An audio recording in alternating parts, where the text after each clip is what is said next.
On my 60th birthday, my children kept teasing me with laughter, asking, "When will you pass away? We're eager for the inheritance." I forced a smile, and 2 days later, I took action they never saw coming. Turning 60 should have been a moment of pride, a time to celebrate a life filled with achievements.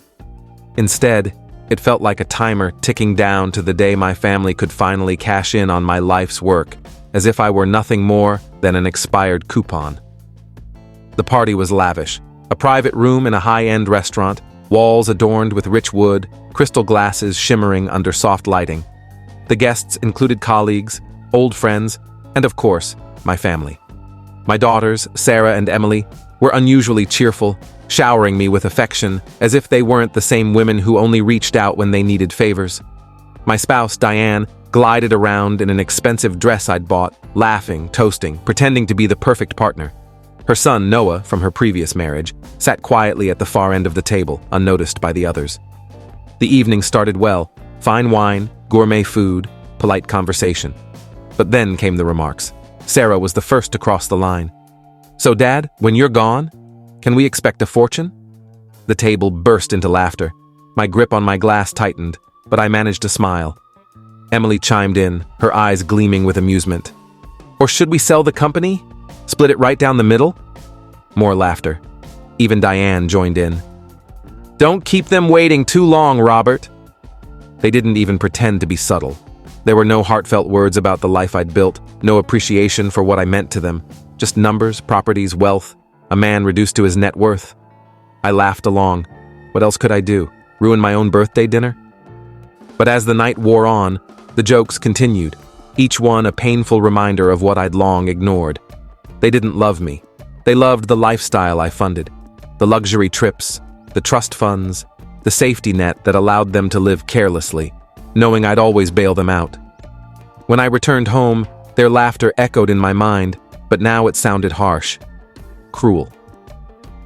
Diane fell asleep quickly, oblivious to the storm brewing in my thoughts. I lay awake, staring at the ceiling, the truth sinking in. They were waiting for me to die, counting the days until they could divide my life's work. That night, I made a decision that would alter everything. The morning after my birthday, I woke before Diane. The room was silent except for the hum of the air conditioner. She slept soundly beside me, wrapped in silk sheets I'd paid for, in a home I'd built. I replayed the previous night, the laughter, the exchanged glances, the casual way my daughters had discussed my death as if it were a financial windfall. They weren't grieving the thought of losing their father. They were calculating their shares. For years, I'd ignored the signs, telling myself their selfishness was just immaturity, that they loved me beyond my wealth. But that night shattered the illusion. It wasn't a joke to them. It was a countdown. And they weren't hiding it anymore. I slipped out of bed, dressed quietly, and left before Diane woke. I didn't want to hear her morning niceties, the hollow affection she used to mask her intentions. I drove in silence, the city just waking, streets still empty. I wasn't heading to work. I was going somewhere far more important. My attorney, Daniel, had managed my affairs for years. He'd guided me through the early days of my business, through my divorce from Sarah and Emily's mother, through my marriage to Diane.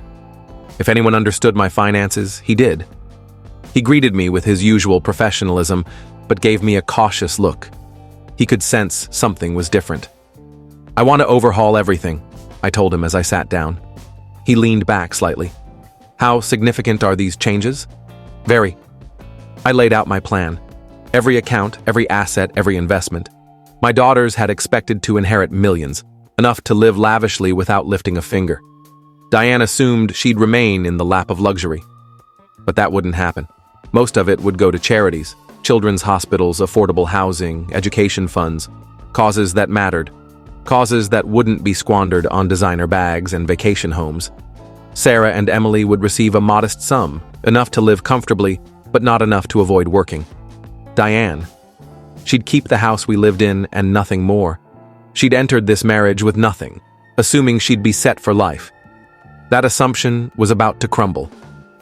The only one I left a meaningful portion to was Noah, Diane's son from her first marriage. He wasn't my blood, and we'd never been close. But he was the only one in that house who never treated me like a wallet. He worked hard, never asked for handouts. He deserved a real shot at life, and I was giving it to him. Daniel listened, taking notes. When I finished, he studied me for a long moment. You know how they'll react if they find out, right? I exhaled slowly. Yes. He didn't try to dissuade me. He knew me well enough to recognize when my mind was made up. We finalized the changes, and by the time I left his office, everything was set. I expected to feel doubt or guilt. Instead, I felt liberated. For 2 days, life continued as usual. I had breakfast with Diane, took calls, replied to Sarah and Emily's texts, as if nothing had changed.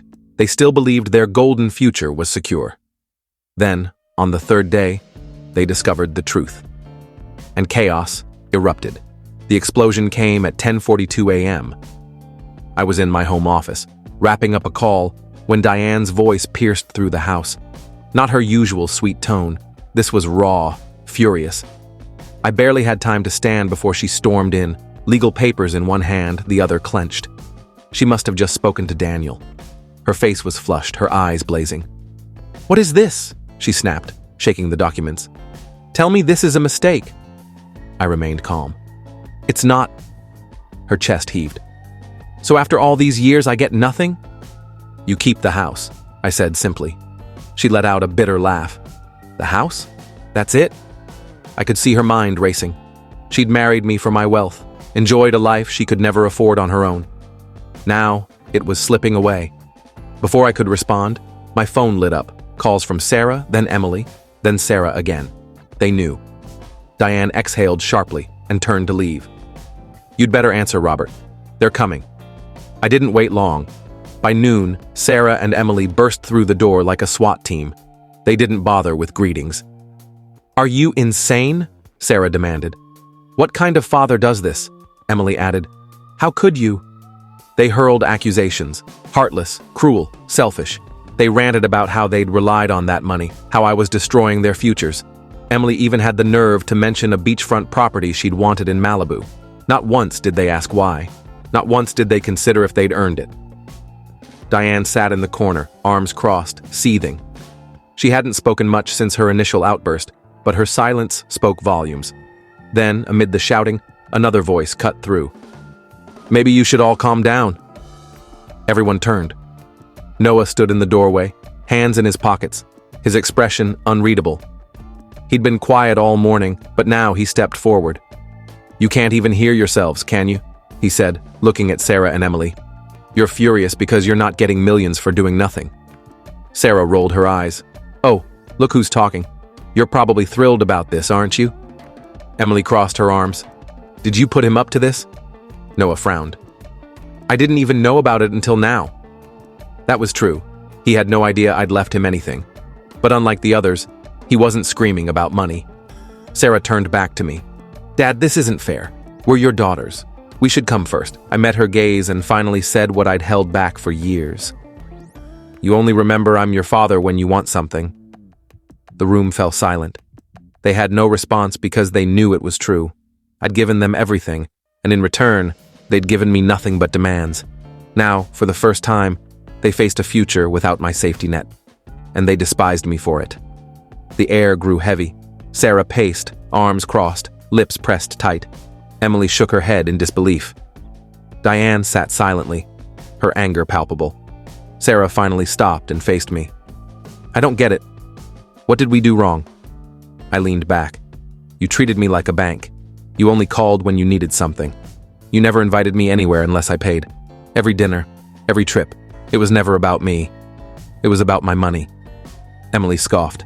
"That's ridiculous. We love you." I raised an eyebrow. "When was the last time you did something for me?" "Just because?" Silence. Sarah glanced at Emily, searching for an answer. Emily clenched her jaw but said nothing.